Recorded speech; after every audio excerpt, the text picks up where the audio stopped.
Hello guys and welcome back to the channel. So in this video we're going to talk about why the market has been crashing and is probably going to crash a lot more and what to do about this as a long-term investor, because in this channel what we're trying to do is go super long-term on a select few stocks that I think is going to be potential 10 to 100 baggers in the next 20 to 30 years. Yes, very long time horizon. In order to be able to do this, we need some lessons as investors, and we need to know what's happening in the market. And the market definitely has been crashing. And there's two videos that I want to share with you guys. One of them is the All In podcast, which super nicely describes why the market is crashing. And the next video is a really, really good story and what you can do about this market crash and how you should, as a long-term investor, view your stocks so that you can make the most amount of money. So definitely a very good video. Please make sure that you guys are subscribed if you haven't yet to this channel, and let's begin. So I think what happened this week is actually pretty important. I'm sorry, I'm just going to slow this video down. I usually watch it really fast. I'm going to do it 125, so to make sure that you guys understand. I think the markets were really trying to force Jerome Powell to start the cutting cycle. And now they had to move the date at which they could expect cuts out by a year. And I think that we're only starting to see the reverberations of that. You're going to have to reprice a lot of risk assets. So if you put it all together, oil is creeping back up. So commodity prices essentially are trending up. I don't think that's going to have a big impact on inflation because of the way that owner equivalent rents and core CPI is calculated, because it's calculated on this 6-month lag, this dumb nonsense of just how arcane our system works. But that's going to spike down. So basically the Fed's like saying, we know all of this is happening. We're sitting on our hands. But the problem is that if you add another 100 basis points to your discount rate for an unprofitable SaaS company, my gosh, guys, you're taking like another turn and a half of market cap out of the business. Like, if you thought it was worth 8 times, it's now worth 6.5, 6 times. So unfortunately, that's going to hurt everything that's not the top 7 tech companies. And everything else is just going to just kind of meander along for a much longer time. So it's really good for the Magnificent 7. I think it's really bad for everything else. And we're going to be in a holding pattern for a while. Crude oil is at, let's see, $89 a barrel. Yeah, it's getting back up there. Remember this conversation? I told my CEOs, guys, let's get enough cash to last through the middle of 25. Sure. Remember, I was pretty clear about that to folks. I mean, get to default alive, but if you can't, please have enough money to the mid of 25. I think that was wrong.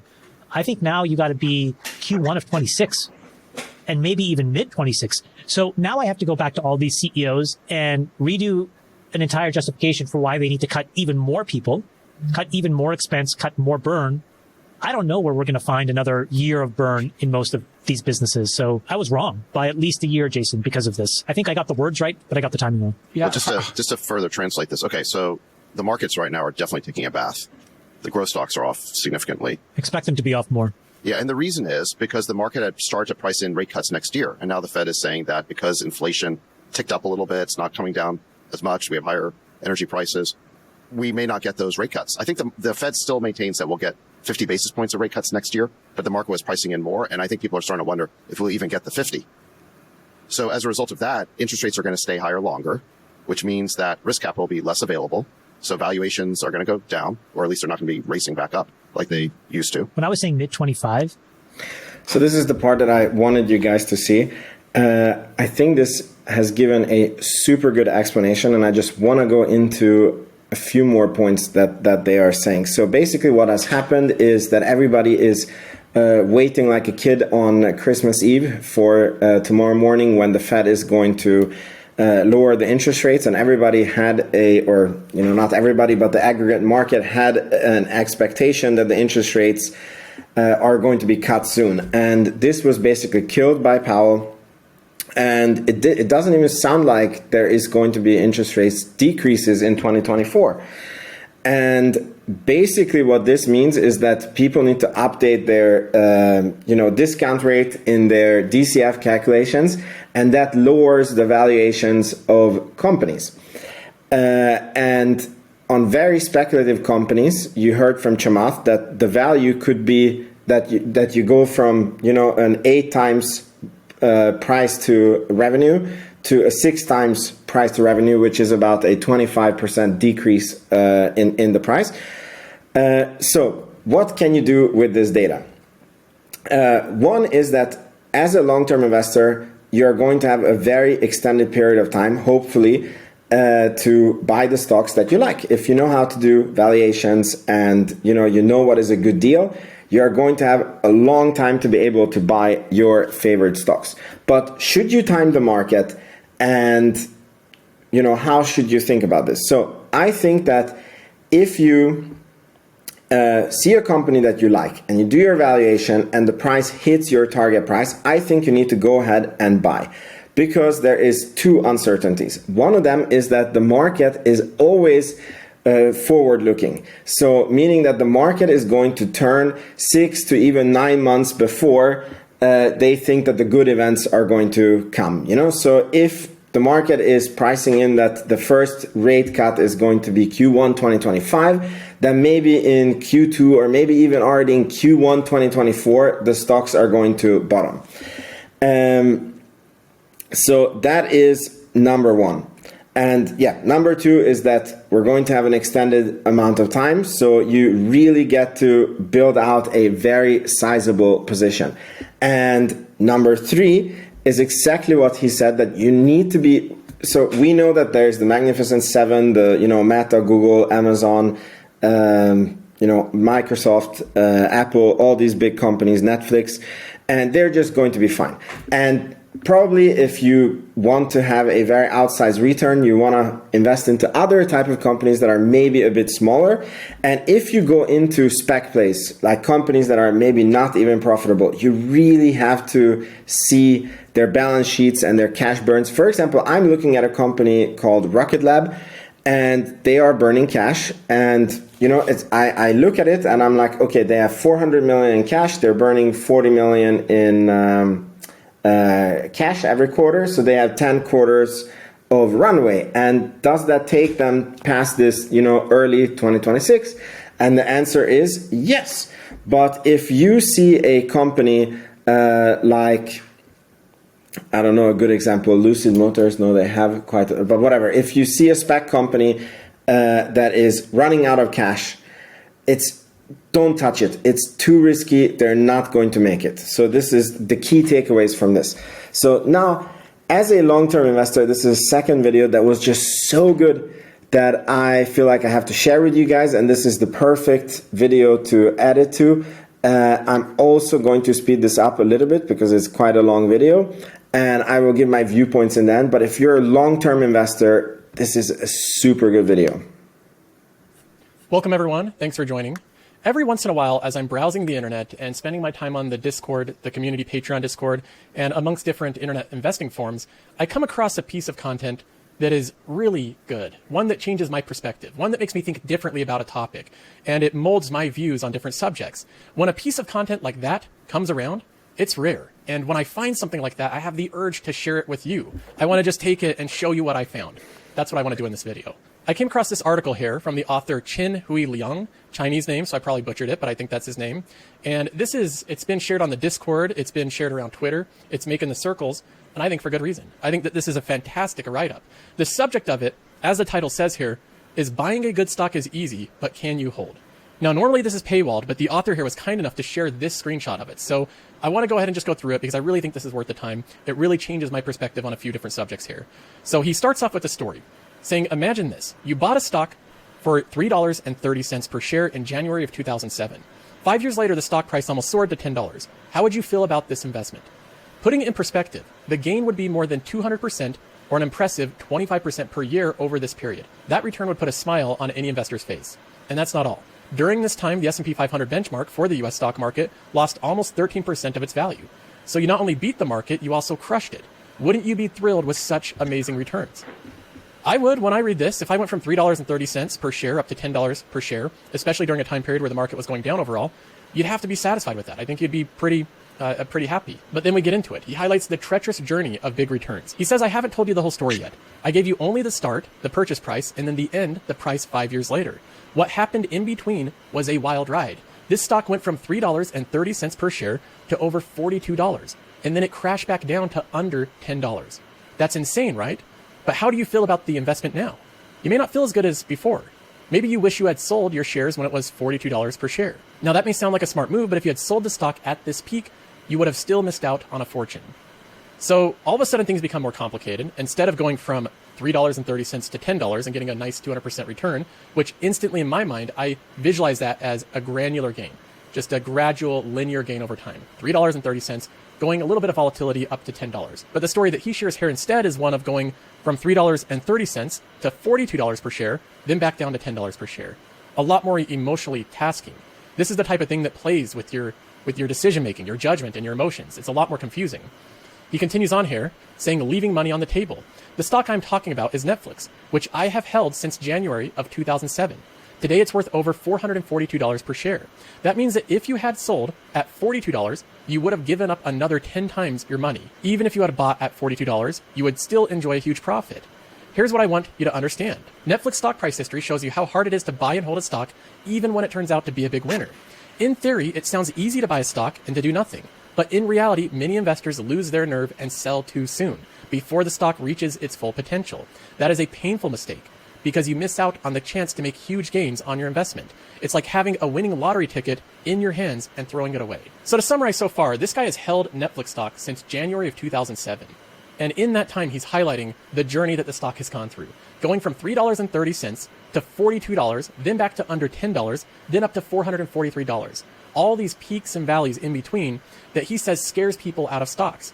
Now, this next part I think is particularly helpful, because not only is he talking about the problem, but he's also talking about his solution, what he thinks investors can do to not sell out of good companies like this, what he did to keep in Netflix this entire time when most investors sold out. He says big money in the holding. Charlie Munger, vice chair of Berkshire Hathaway, once said that big money is not made in buying or selling, but in the waiting. He is right, of course, but holding a stock is hard. Along the way, doubts creep in, and investors end up sabotaging themselves by selling too soon. As the Netflix stock soared to $42, investors may be tempted to cash in. On the flip side, as the stock plunged to $10, some will panic sell out of fear of losing more. This is why it's critical to learn how to hold a winning stock. I want to share with you 3 principles to help you overcome these doubts. So we list out the reason, and we get to number 1 here. And this is where it really gets important, because he's listing out the reasons that we should stay invested in our bets, that we shouldn't get discouraged and give up on them.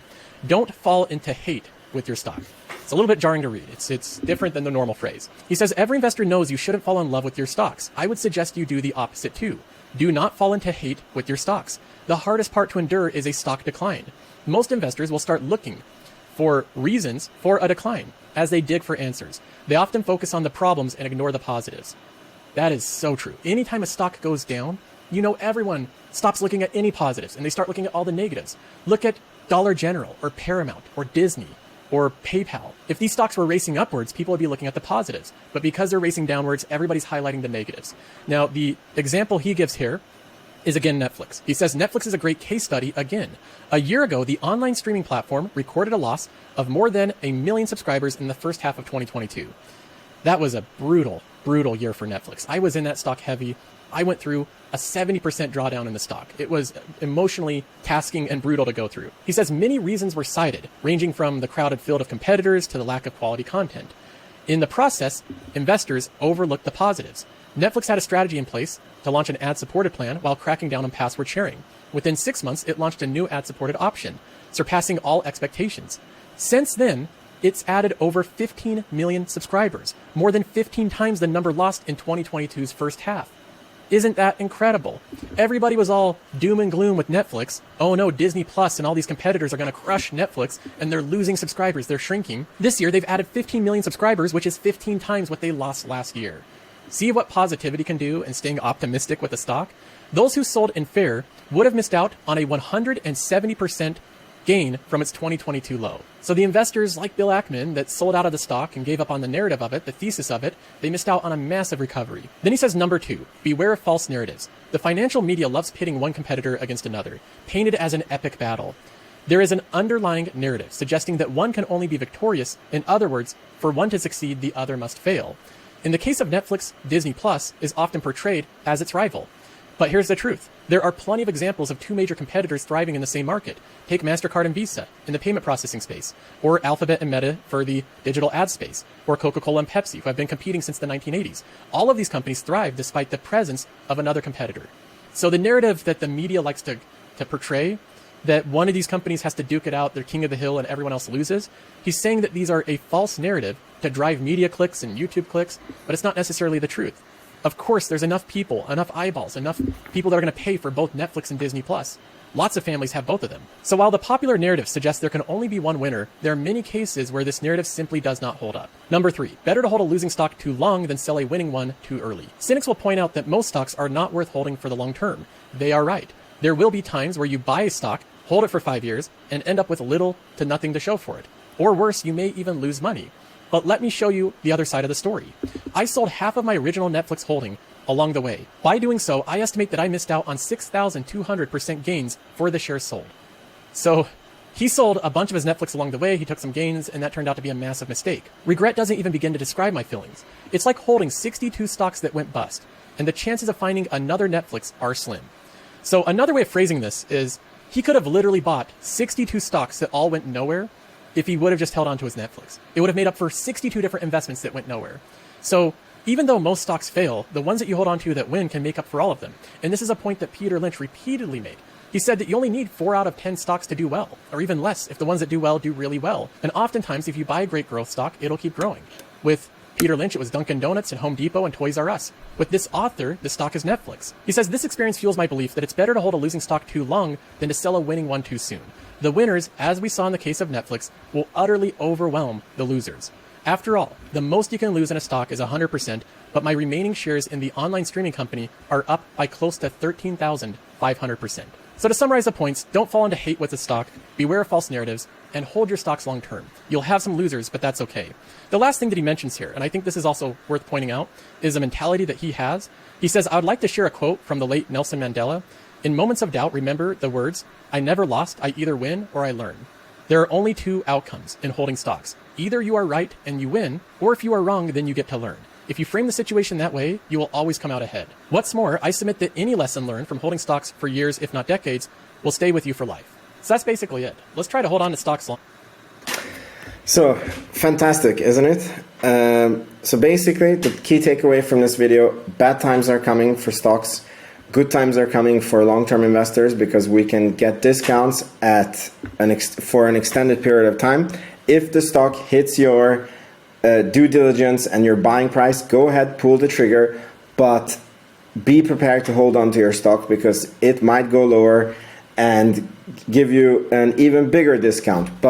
And if you buy growth stocks or stocks with a very high potential, you are going to make mistakes, but the winners are going to more than make up for any damage that you can get from the ones that didn't work out, as long as you don't sell. Remember, it's better to hold the bad stock for longer than selling a winner sooner. So I hope you really enjoyed this video. Please make sure that you are subscribed to the channel. You can chat with me on X. Vince is Bullish, the same as the YouTube channel. And I'll see you in the next video. Have a great week, everyone. Ciao, ciao.